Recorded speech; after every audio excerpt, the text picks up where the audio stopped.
ഇവിടെ സന്നിഹിതരായ നിങ്ങളാരും വർഗീയവാദികളല്ല. വർഗീയവാദികൾക്ക് വിശ്വാസമില്ല. മതരാഷ്ട്ര സിദ്ധാന്തത്തെ അടിസ്ഥാനപ്പെടുത്തിയിട്ട് രാഷ്ട്രീയാധികാരത്തിലേക്ക് പ്രവേശിക്കാൻ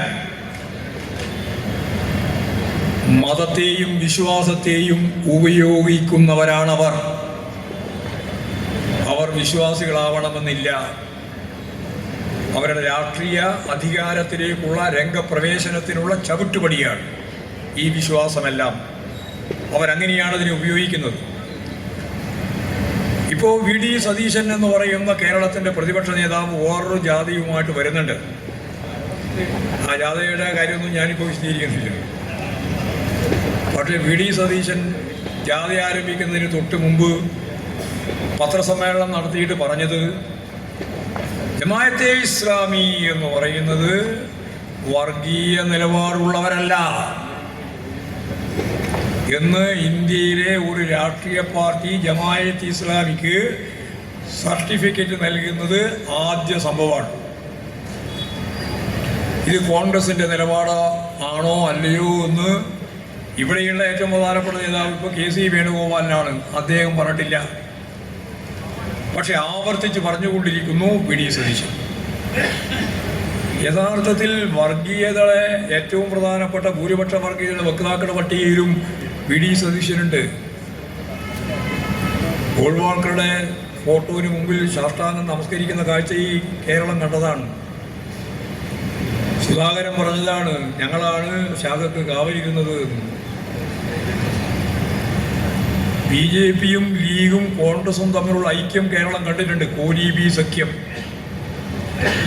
ആ കോലീബി സഖ്യത്തിൻ്റെ പുറമെ ഇപ്പോഴും ജമാഅത്തെ ഇസ്ലാമിയെയും ഒപ്പം ചേർത്ത് കോലീബി ജമാഅത്തെ ഇസ്ലാമി സഖ്യത്തിൻ്റെ കേരളത്തിൻ്റെ കോർഡിനേറ്ററായിട്ടാണ് വി ഡി സതീശൻ എന്ന കോൺഗ്രസ് നേതാവ്, പ്രതിപക്ഷ നേതാവ് ഇപ്പോൾ പ്രവർത്തിക്കുന്നത് എന്ന കാര്യം ഞങ്ങൾ ആവർത്തിച്ച് പറയുകയാണ്. ഈ വർഗീയ കൂടാരത്തിൻ്റെ കൺവീനറായിട്ട് അല്ലെങ്കിൽ കോർഡിനേറ്ററായിട്ട് പ്രവർത്തിക്കുകയാണ് അദ്ദേഹം. 4 വോട്ട് കിട്ടുമെന്ന് വിചാരിച്ചിട്ട് എന്തു ചെയ്യും? ഇതാണ് നമ്മുടെ മുമ്പിലുള്ളൊരു ചിത്രം. അതുകൊണ്ട് ഈ ജാഥ ഏറ്റവും ശ്രദ്ധേയമായ രീതിയിൽ പറയുന്നത് വർഗീയതക്കെതിരായ പോരാട്ടം ശക്തിപ്പെടുത്തണം. അപ്പോൾ പറയാണ് പിണറായി വിജയനും ഞാനും ഉൾപ്പെടെ ജയിച്ചത് ജമാഅത്തെ ഇസ്ലാമിൻ്റെ വോട്ട് കൊണ്ടാണ് എന്ന കള്ള പ്രചാരവേല. കാരണം വർഗീയതക്കെതിരായ പോരാട്ടത്തിൽ ആയുധം പൂർണ്ണമായിട്ട് അടിയറ വെച്ച് വർഗീയ ശക്തികൾക്ക് കീഴടങ്ങിയ വി ഡി സതീശന് മറുപടി പറയാൻ വേറെ ഒന്നും ഇല്ലാത്തതുകൊണ്ട് അദ്ദേഹം പറയുകയാണ്. ഞാനിവിടെ പരസ്യമായിട്ടൊരു കാര്യം പറയാം. കുറേ ദിവസമായി തുടങ്ങിയിട്ട് CPIM ഇടതുപക്ഷ പ്രസ്ഥാനങ്ങളോ ജമാഅത്തെ ഇസ്ലാമിയുമായി ഒരു സെക്കൻഡ് പോലും രാഷ്ട്രീയ ഐക്യമുണ്ടാക്കിയ ഒരു സംഭവം കേരളത്തിലില്ല. അന്നുമില്ല, ഇന്നുമില്ല, നാളെയും ഇല്ല.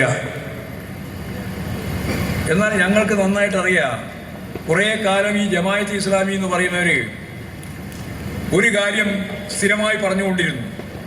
ഞങ്ങൾ വ്യക്തികളെ നോക്കിയിട്ടാണ് പിന്തുണ പ്രഖ്യാപിക്കുക.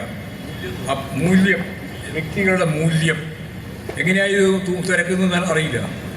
വ്യക്തികളുടെ മൂല്യം നോക്കിയിട്ടാണ് പിന്തുണ എന്ന് പറഞ്ഞിട്ട് കോൺഗ്രസ്, BJP, ലീഗ് എല്ലാവർക്കും പിന്തുണയുണ്ട്. അതിൽ ചിലർ CPMകാരുമുണ്ട്.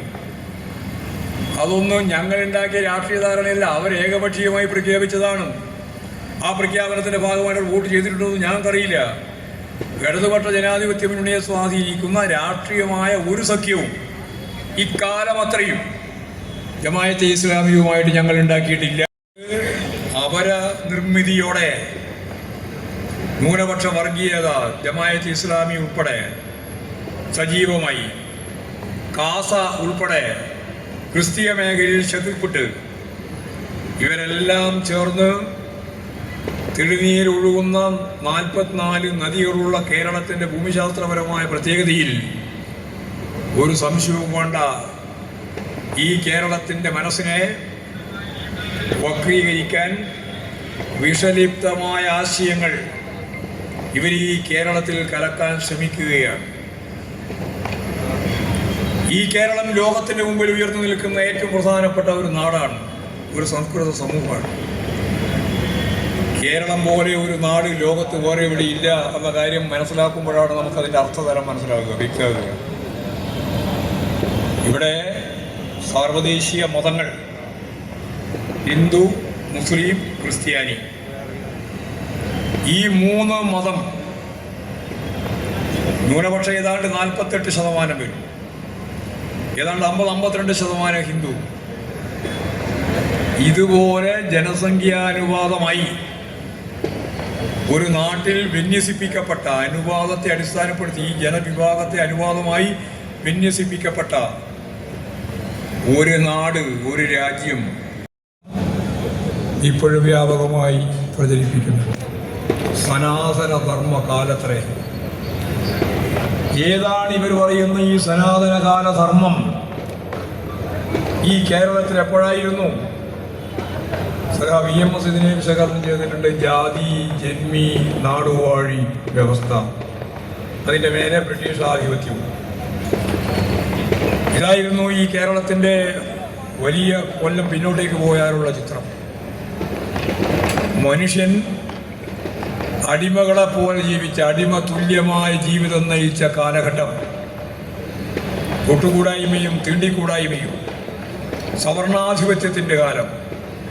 ആ കാലത്ത് ബ്രാഹ്മണ്യത്തിൻ്റെ സന്ദർഭത്തിൽ ബ്രാഹ്മണന് എത്ര അകലത്തിലാണ് ഓരോ ജാതിയും നിൽക്കേണ്ടത് എന്നതിൻ്റെ സൂത്രവാക്യം പഠിപ്പിച്ച പുസ്തകമാണ് മനുസ്മൃതി. അല്ലാണ്ട് രാമായണം പോലെ ഒരു സാധനമാണെന്നാണ് RSകാർ ധരിച്ചിട്ടുള്ളത്.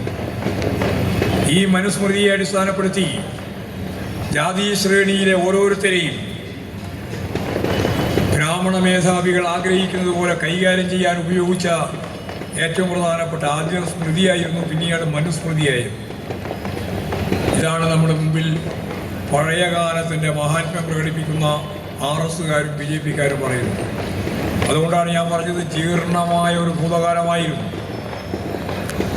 ആ ഭൂതകാലം ഈ ജാഥ കേരളത്തിൻ്റെ ആരാധ്യനായ മുഖ്യമന്ത്രി പിണറായി വിജയൻ ഉദ്ഘാടനം ചെയ്തത്. അതിനുശേഷം കഴിഞ്ഞ 3-ാം തീയതി